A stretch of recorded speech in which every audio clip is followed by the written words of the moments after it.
One day, Percy arrived at the quarry to collect some stone for his trucks. Snow and frost lay everywhere. There was not a sound to be heard. Percy ventured further.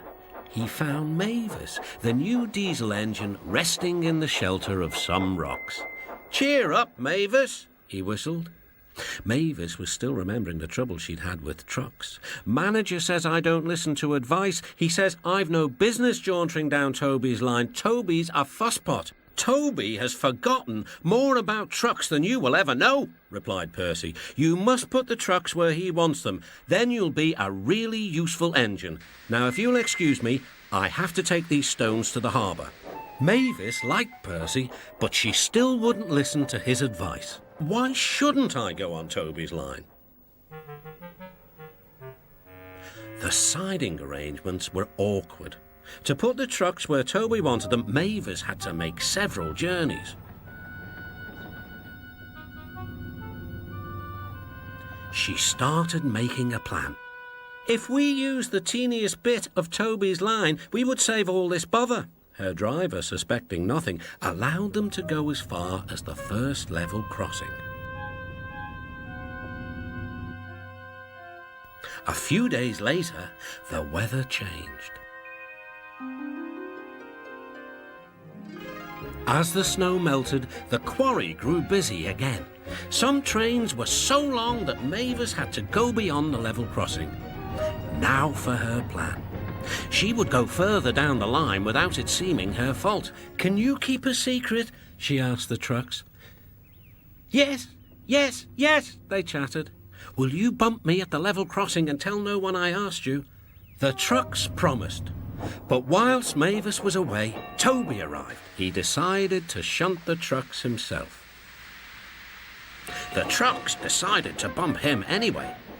They reached the level crossing and Toby's brakes came on. This was the signal for the trucks. On, they yelled. Toby was away with the trucks screaming and yelling behind him. No one realised that melted snow had turned a stream into a torrent and the bridge above it was about to collapse.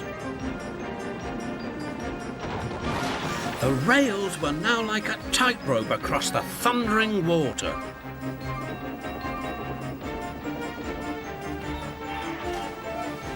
Stop, cried Toby. His driver fought for control. They came nearer and nearer to the bridge.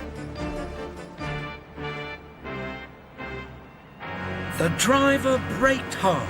Toby stopped, still on the rails, but with his wheels treading the tightrope over the abyss.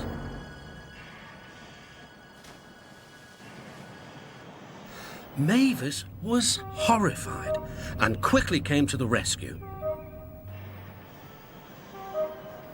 Workmen anchored Toby with chains while she pulled the trucks away. Then she helped Toby to safety.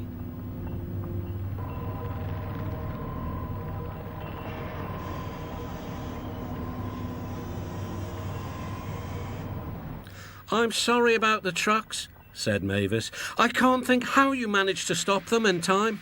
Oh, well, said Toby. My driver told me about circus people who walk tightropes, but I just didn't fancy doing it myself.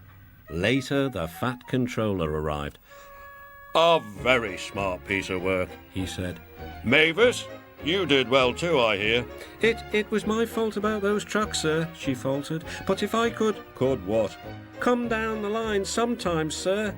Toby says he'll show me what to do. Certainly, replied the Fat Controller, if your manager agrees. And so it was arranged.